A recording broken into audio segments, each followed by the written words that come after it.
नमस्कार प्यारे बच्चों, आज हम बीए द्वितीय वर्ष के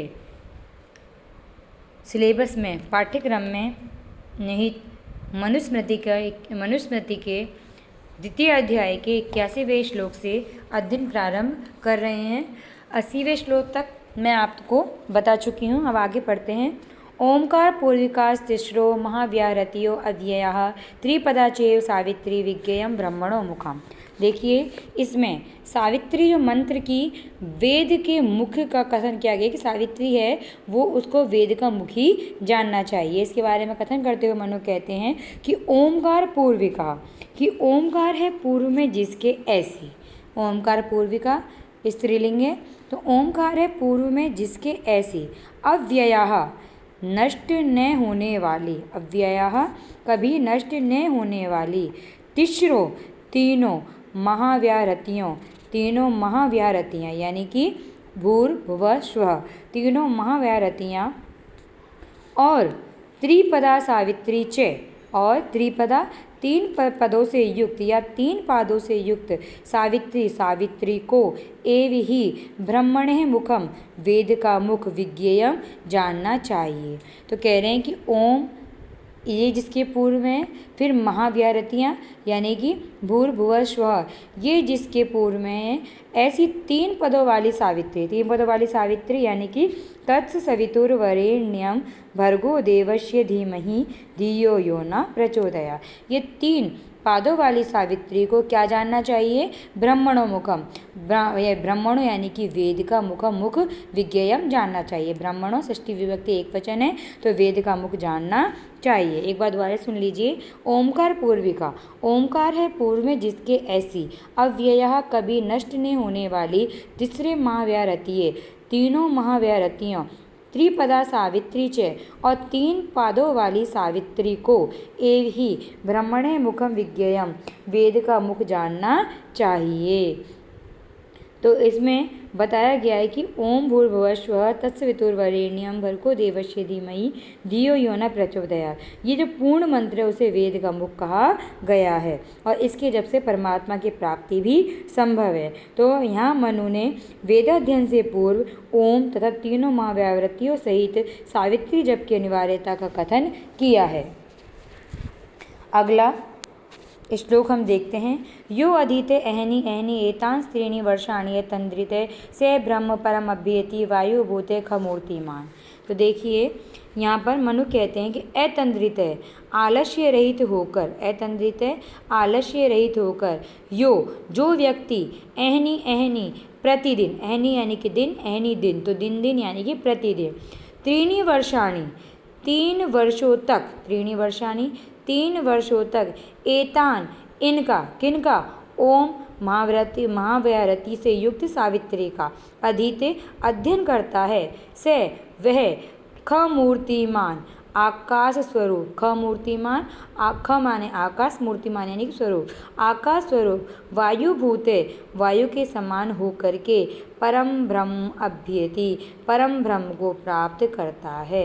परम ब्रह्म अभ्येति, परम ब्रह्म को प्राप्त करता है। इसमें मनु बताते हैं कि जो मनुष्य आलस्य से रहित होकर, यानी आलस्य का परित्याग करके प्रातःकाल तथा सायकाल दोनों संध्याओं में 3 वर्षों तक ओंकार तथा तीनों महाव्याहृतियों सहित सावित्री मंत्र का जप करता है, तो वह इस सावित्री मंत्र के जप के प्रभाव से आकाश के समान अदृश्य स्वरूप वाला और वायु के समान हल्का होकर के सच्चिदानंद घन परम परमात्मा को प्राप्त करता है। ठीक है, तो एक बार दोबारा सुन लीजिए इस मंत्र को, इस श्लोक को एक बार। यहाँ पर मनु कहते हैं, क्या कहते हैं कि अतंद्रित ये आलस्य रहित होकर जो व्यक्ति अहनि अहनि प्रतिदिन त्रीणि वर्षाणि 3 वर्षों तक, एतान इनका, अधीते अध्ययन करता है, से वह खमूर्तिमान आकाश स्वरूप वायुभूते वायु के समान होकर के परम ब्रह्म अभ्येति, परम ब्रह्म को प्राप्त करता है। अगला श्लोक हम देखते हैं। आपकी स्क्रीन पर है। एकाक्षरम परम ब्रह्म प्राणायाम है परम तपे सावित्र्यास्तु परम नास्ति मौनात् सत्यम विशिष्यते। देखिए, यहाँ पुनः सावित्री मंत्र की श्रेष्ठता का प्रतिपादन करते हुए मनु कहते हैं कि एकाक्षरम परम ब्रह्म, कि एकाक्षरम यानी कि ओम, यह एकाक्षर यहाँ पे कहा गया है ओम को, एकाक्षरम ओम, यह एकाक्षर परम ब्रह्म है। प्राणायाम है परम तप है, और प्राणायाम परम तप है। सावित्र्यास्तु, और सावित्री से परम बढ़ कर के नास्ति कुछ भी नहीं है। सावित्र्यास्तु परम नास्ति, सावित्री से बढ़कर तो परम बढ़कर के नास्ति कुछ भी नहीं है। मौनात्, और मौन की अपेक्षा सत्यम, सत्य विशिष्यते विशिष्ट है, और मौन की अपेक्षा क्या विशिष्ट है? सत्य विशिष्ट है। बहुत ही सरल श्लोक है, एक बार दोबारा सुन लीजिए। एकाक्षरम परम ब्रह्म, एक अक्षर ओम, यह परम ब्रह्म है। प्राणायाम है परम तप है, और प्राणायाम यानी कि पूरक कुंभक रेचक, पूरक यानी कि प्राणवायु लेना, कुंभक यानी कि प्राणवायु को रोकना, और रेचक यानी कि प्राणवायु को धीरे धीरे छोड़ना। इस प्रकार प्राणों का निरोध रूप प्राणायाम ही परम तप है। सावित्र्यास्तु परम नास्ति, और सावित्री से बढ़कर के कुछ भी नहीं है। मौनात्, और मौन की अपेक्षा सत्यम विशिष्यते, सत्य विशिष्ट है, यानी कि मौन उपासना की अपेक्षा सत्य बोलना ही अधिक श्रेयप्रद है। और कहते हैं कि स प्रणव तीनों महाव्याहृतियों पूर्वक गायत्री मंत्र से बढ़कर भी कोई श्रेष्ठ मंत्र भी नहीं है। अगला श्लोक हम देखते हैं। क्षरन्ति सर्वा वेदिक्यो जुहितो यजति क्रिया अक्षरम दुष्करम ज्ञेयम ब्रह्म चैव प्रजापति। देखिए यहाँ पर मनु कहते हैं, मनु का कथन है, क्या कहते हैं, वो ओमकार के महत्व का प्रतिपादन कर रहे हैं। कह रहे हैं कि सर्वा जुहोति यजति वेदिक्य क्रिया क्षरन्ति, कि सर्वा सभी, सर्वा अन्वय सहित देख लीजिए, आपकी स्क्रीन पर है, एक मिनट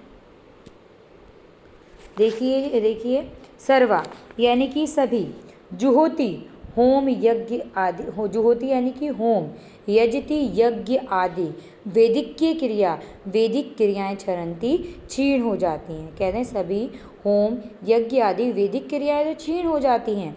अक्षरम दुष्करम ज्ञेयम, परंतु अक्षरम ओमकार अक्षर को, दुष्करम अक्षय यानी कभी नष्ट नहीं होने वाला, बहुत ही दुर्लभ, ज्ञेयम जानना चाहिए। ब्रह्मच एव प्रजापति, क्योंकि यही ब्रह्म है, और प्रजापति यही प्रजापति है। तो मनु यहाँ कहना चाहते हैं कि वेदों में प्रतिपादित हवन यज्ञ आदि क्रियाओं से प्राप्त होने वाले स्वर्ग आदि की प्राप्ति रूप फल नाशवान है, परंतु ओम के जप से प्राप्त होने वाला पुण्य रूपी फल हमेशा विद्यमान रहता है, इसका कभी भी नाश नहीं होता है। और ओम के जप से ही ब्रह्म की प्राप्ति होती है, ओम ही ब्रह्म कहलाता है, और इसी को प्रजापति भी कहते हैं, क्योंकि ओम ये एकाक्षरी सर्वोत्कृष्ट है। तो मनु ने ओम को यहाँ परम ब्रह्म माना है। प्रजापति यानी कि प्रजानाम पति ही थी प्रजापति। अक्षरम नैक्षरम, जिसका कभी जो छीण नहीं होता वो होता है अक्षरम, नए समास है। दोबारा सुन लीजिए एक बार इस मंत्र को। मनु कहते हैं कि सर्वा सभी, जुहोति होम, यजति यज्ञ, वैदिक्य क्रिया आदि वैदिक क्रियाएं क्षरन्ति नष्ट हो जाती हैं। अक्षरम, परंतु ओम यह अक्षर दुष्करम ज्ञेयम, इसको अक्षय समझना चाहिए, दुर्लभ समझना चाहिए, क्योंकि ब्रह्म च एव, क्योंकि यही ब्रह्म है प्रजापति, और यही प्रजापति है। अगला मंत्र हम देखते हैं, मनु क्या कहना चाह रहे हैं अगले मंत्र में। विधि यज्ञात जप यज्ञो विशिष्टो दसभीर गुण ही उपांशु स्यात् शतगुण है सहस्त्रों मानस है स्मृत है। देखिए यहाँ जप के प्रकार और उसकी विशिष्टता को मनु ने प्रतिपादित किया है। मनु कहते हैं कि विधि यज्ञात, कि विधि यज्ञ से जप यज्ञ विशिष्टो विशिष्ट है, 10 गुण ही 10 गुणा श्रेष्ठ, या 10 गुणा, कहते हैं कि विधि यज्ञ से जप यज्ञ 10 गुणा श्रेष्ठ होता है। दोबारा सुन लीजिए। विधि यज्ञ, कि विधि यज्ञ से जप यज्ञ 10 गुण ही 10 गुणा विशिष्टो श्रेष्ठ होता है। उपांशु, और उपांशु यज्ञ स्यात् शतगुण है, शतगुण यानी कि 100 गुणा स्यात् श्रेष्ठ होता है। सहस्त्रों मानसे स्मृत है, मानस यानी कि मानस जप, सहस्त्रों 10 सहस्त्र यानी कि 1000 गुणा स्मृत है श्रेष्ठ कहा गया है। देखिए सबसे पहले विधि विधि यज्ञ से जप यज्ञ श्रेष्ठ है, जप यज्ञ से उपांशु यज्ञ श्रेष्ठ है और उपांशु यज्ञ से मानस यज्ञ श्रेष्ठ है। तो देखिए विधि यज्ञ से जप यज्ञ 10 गुना श्रेष्ठ होता है और उससे उपांशु यज्ञ 100 गुना श्रेष्ठ होता है और उससे मानस जप 1000 गुना श्रेष्ठ कहा गया है। दोबारा सुन लीजिए एक बार। विधि यज्ञ से जप यज्ञ 10वीं गुणे विशिष्टो 10 गुना श्रेष्ठ होता है। उपांशु यज्ञ शतगुण 100 गुना श्रेष्ठ होता है। मानस जप शास्त्र स्मृत है 1000 गुना श्रेष्ठ कहा गया है। तो देखिए एक बार इसमें बताइए यज्ञ 2 प्रकार का होता है, विधि यज्ञ और जप यज्ञ। वैदिक विधि विधान से किया जाने वाला यज्ञ तो विधि यज्ञ कहलाता है तथा ओमकार आदि का जप करना जप यज्ञ कहलाता है। कि जप यज्ञ भी 3 प्रकार का होता है, वाचिक जप, उपांशु जप और मानस जप। वाचिक जप क्या है? इसका मंत्र का स्पष्ट उच्चारण किया जाता है। उपांशु जप जिसमें जिह्वा आदि गति तो करते हैं किंतु समीप बैठा व्यक्ति भी मंत्र को नहीं सुन सकता, यानी कि मन ही मन बोलना। मानस मतलब मन में बोलना लेकिन जीभ हिलाकर बोलना। मानस जप होता है जो मात्र मन में किया जाता है, उसमें मुख आदि जिह्वा आदि की कोई गति नहीं होती है। तो मनु का मत है कि पुत्रेष्टि ज्योतिषोम आदि विधि यज्ञों की अपेक्षा तो वाचिक जप यज्ञ 10 गुना अधिक फल प्रदान करने वाला होता है और वाचिक जप यज्ञ की अपेक्षा उपांशु जप 100 गुना अधिक फल प्रदान करता है और मानस जप उससे 1000 अधिक गुना फल प्रदान करने वाला होता है। इस प्रकार ये उत्तरोत्तर श्रेष्ठ होते हैं। अतः सावित्री आदि मंत्रों का मानस जप अति फलदायी तथा श्रेष्ठ कर माना जाता है। तो मनु यहाँ पर मानस जप करने का निर्देश प्रदान कर रहे हैं। अगला श्लोक हम देख रहे हैं, आपकी स्क्रीन पर है। ये पाक यज्ञ चत्वारो विधि यज्ञ समन्विता सर्वे ते जप यज्ञ से कलाम नाहर्ति षोडशी। तो यहाँ पुनः जप यज्ञ की श्रेष्ठता का कथन मनु कर रहे हैं, कह रहे हैं कि विधि यज्ञ समन्विता, कि विधि यज्ञ के सहित ये जो पाक यज्ञ चत्वारो यानी कि 4 पाक यज्ञ हैं, कि विधि यज्ञ के सहित जो 4 पाक यज्ञ हैं, सर्वे ते सर्वे यानी कि वह सभी जप यज्ञ की 16वीं कलाम 16वीं कला के बराबर भी ना अहरती योग्य नहीं है, कि वो जप यज्ञ के 16वीं कला यानी 16वें भाग के योग्य भी नहीं है, बराबर भी नहीं है। तो यहाँ मनु प्रतिपादित करते हुए कहते हैं कि जो विधि यज्ञ हैं, ये विधि यज्ञ तो वो होते हैं जो वैदिक विधि विधान से किए जाने वाले हैं, अर्थात वैश्वदेव, होम, बलिकर्म, नित्य श्राद्ध तथा अतिथि यज्ञ, ये अतिथि भोजन, ये 4 पाक यज्ञ कहलाते हैं। पाक यज्ञ में देवता, पितृ और प्राणियों को तृप्त किया जाता है। तो पाक यज्ञों की गणना भी विधि यज्ञों में ही हो जाती है। तो मनु का मत है कि 10 पौर्णमास आदि विधि यज्ञ तथा विधि वैश्वदेव होम, बलिकर्म, नित्य श्राद्ध तथा अतिथि भोजन, ये 4 पाक यज्ञ मिलकर भी जप यज्ञ के 16वें भाग के बराबर भी महत्व नहीं रखते, अर्थात सभी यज्ञों में जप यज्ञ ही सर्वोत्तम है। तो मनुष्य को जप यज्ञ का आचरण करना चाहिए। तो एक बार आप दोबारा सुन लीजिए इस श्लोक को। मनु कहते हैं कि विधि यज्ञ समन्विता, कि विधि यज्ञ के सहित ये जो 4 पाक यज्ञ 4 पाक यज्ञ हैं, सर्वे ते वह सभी जप यज्ञ की 16वीं कलाम नहरती 16वें भाग के बराबर भी नहीं है। देखिए वैश्वदेव होम जो पाक यज्ञ है वो घर में नित्य किए जाने वाले देव यज्ञ, भूत यज्ञ, पितृयज्ञ, मनुष्य यज्ञ का सम्मिलित रूप ही है।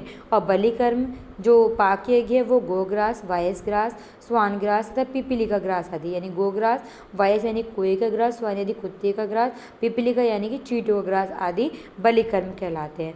और नित्य श्राद्ध, पितृकर्म का तर्पण आदि नित्य श्राद्ध कहलाते हैं। अतिथि भोजन, अतिथि को भोजन कराना अतिथि भोजन है। ये 4 पाक यज्ञ हैं। अगला श्लोक हम देखते हैं, मनु क्या कहना चाह रहे हैं इसमें। जपियन एव तो संसिद्ध्येत ब्राह्मणो न अत्र संशय कुर्याद अन्यत न वा कुर्याद मेत्रो ब्राह्मण उच्यते। तो देखिए ब्राह्मण के लिए मनु जप यज्ञ करने का यहाँ वर्णन कर रहे हैं। मनु कहते हैं कि ब्राह्मण है, ब्राह्मण अन्यत कुर्यात न वा कुर्यात, अन्यत कुर्यात न वा कुर्यात नीचे है, अन्यत कुर्यात नैवा कुर्यात, कि ब्राह्मण कुछ करे या ना करे, ब्राह्मणों ब्राह्मण, अन्यत कुर्यात कुछ करे या अन्यत नैवा कुर्यात अथवा ना करे। तू जप्येन वह तो जप द्वारा ही, तू जप्येन वह तो जप के द्वारा ही, एव जप्येन एव कि वह तो जप के द्वारा ही संसिद्ध्येत सिद्धि को प्राप्त कर लेता है। न अत्र संशय, इसमें कोई संशय नहीं है। मैत्रेय ब्राह्मण उच्यते, इसी कारण वह मैत्रेय ब्राह्मण उच्यते, मैत्र ब्राह्मण कहलाता है। तो देखिए मनु ये कहना चाहते हैं कि ब्राह्मण कुछ करे या ना करे, वो जप के द्वारा ही सिद्धि को प्राप्त कर लेते हैं, इसलिए उसे मैत्र ब्राह्मण कहा जाता है। तो दोबारा सुन लीजिए एक बार। मनु कहते हैं कि ब्राह्मणों ब्राह्मण, अन्यत कुर्यात नैवा कुर्यात, कुछ करें या ना करें। तू जप्येन वह तो जप के द्वारा एव ही संसिद्ध्येत सिद्धि को प्राप्त कर लेता है। अत्र यहाँ संशय ने किंचित भी संशय नहीं है। से मैत्रेय ब्राह्मण उच्यते, वह मैत्र ब्राह्मण कहलाता। देखिए ब्राह्मणों के लिए वेदों में स्वर कामो यजेत इस प्रकार से अनेक यज्ञों का विधान किया गया है, पर महर्षि मनु का मत है कि कोई भी ब्राह्मण स्वर्ग की प्राप्ति के लिए वेद यज्ञ करे या नहीं करे, लेकिन वो जब यज्ञ करता है तो वह निश्चय ही सिद्धि को प्राप्त कर लेता है, यानी कि मोक्ष प्राप्त कर लेता है, इसमें कोई संशय नहीं है। और कहते हैं कि वे सभी प्राणियों का मित्र होने से वो मैत्र ब्राह्मण कहलाता है। तो मनु ने मोक्ष की इच्छा करने वाले ब्राह्मण के लिए जप यज्ञ करने का कथन किया है। आज के लिए इतना ही, बाकी अगले श्लोक से कल नेक्स्ट वीडियो में देखेंगे।